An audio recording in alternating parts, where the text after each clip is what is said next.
Madame la Présidente, Monsieur le Vice-président, Monsieur le Président du Césaire, le budget primitif 2023 que nous présente l'exécutif est l'expression pure et simple de la crise politique qui le traverse. On a pu voir la désinvolture de certains vice-présidents dans la préparation de cette séance budgétaire. On a pu voir leur amertume, certains sont allés jusqu'à l'exprimer en commission des finances, d'autres ont choisi l'agressivité face aux légitimes demandes de l'opposition.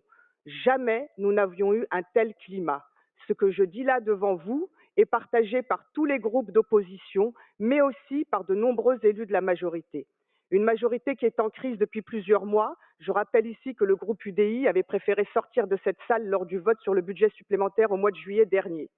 Nous sommes donc en droit de vous interroger, Madame la Présidente. Êtes-vous en mesure de travailler à mettre en place les actions pour empêcher la récession économique qui menace l'Île-de-France et la France? Êtes-vous réellement en mesure de créer les conditions pour une grande transition écologique de la région? Êtes-vous en capacité de répondre à l'urgence sociale, sanitaire, éducative pour les habitants de notre région? Enfin, êtes-vous prête à repenser le service public des transports, un service public digne de ce nom? J'en doute.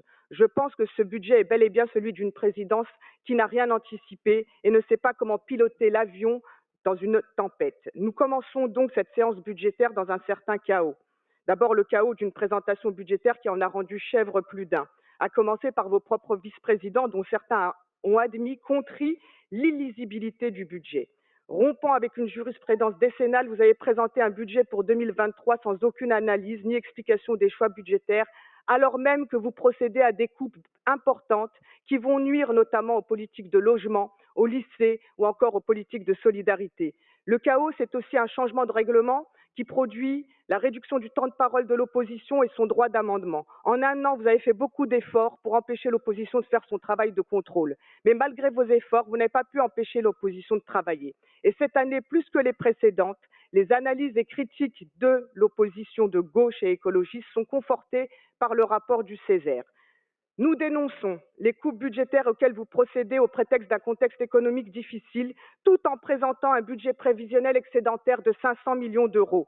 Vous allez par ce budget contribuer à la récession qui s'annonce. Vos intentions pour 2023, telles que vous allez les voter pendant ces 2 jours de séance, sont déjà dépassées. C'est un budget prévisionnel qui prévoit mal. Et nous savons que vous comptez déjà sur la session de rattrapage de juillet prochain pour corriger après coup. Les groupes d'opposition qui composent la liste Rassemblement pour l'écologie et la solidarité, le PCF, le PS, les Verts, le LFI, font bloc contre ce budget.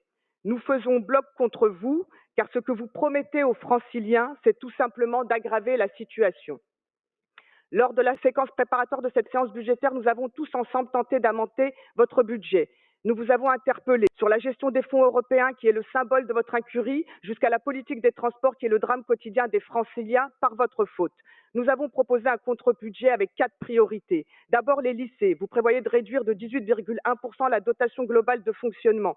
Pour la première fois dans l'histoire de la région Île-de-France, des lycées privés seront mieux financés que le lycée public. Nous défendons un plan d'urgence pour une hausse de plus de 20 millions d'euros par rapport à 2022 pour rattraper l'inflation et tenir compte de la hausse et des effectifs.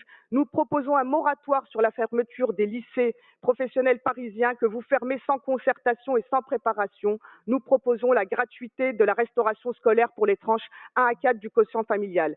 Sur les transports, vous avez mené au chaos généralisé par votre entêtement à ouvrir à la concurrence les transports publics. Nous proposons le blocage du prix du pass Navigo. Ce n'est pas aux usagers de payer vos erreurs. Nous demandons le retour à 100% de l'offre de transport. Pour y parvenir, il faut revaloriser les salaires, garantir des conditions de travail dignes, mettre fin à la pénibilité et arrêter avec les horaires fracturés. Par ailleurs, la région doit investir et augmenter par une contribution exceptionnelle pour 2023 sa participation à Île-de-France Mobilité. Sur la formation et l'insertion professionnelle, vous avez organisé l'affaiblissement de cette compétence. Vous l'avez vidée de sa force émancipatrice et vous l'avez vidée de sa puissance prévisionnelle. En clair, vous l'avez rabougrie. Nous voulons un véritable plan de formation professionnelle pour répondre aux enjeux de bifurcation écologique et sociale de l'économie. Nous défendons les missions locales, le maintien de défis métiers. Nous vous demandons de privilégier les lycées professionnels plutôt que les écoles de production. Quatrième priorité, l'administration régionale.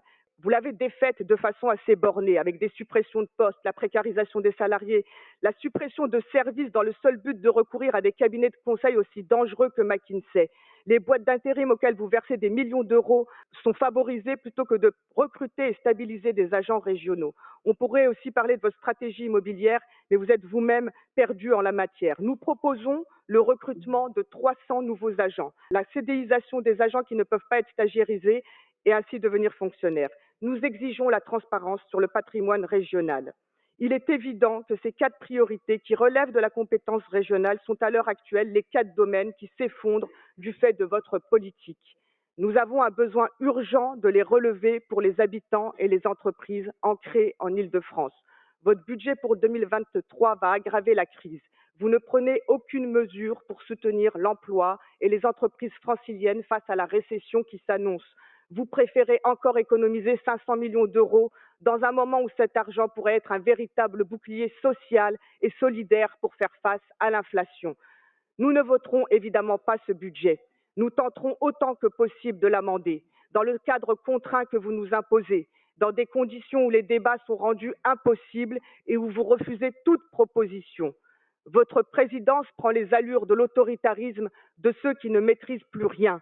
Les choses vous filent entre les doigts, Madame la Présidente. Et face à vous, il y a l'opposition que nous formons à 4 groupes, déterminés à construire une autre voie pour les Franciliens et les Franciliennes. Merci.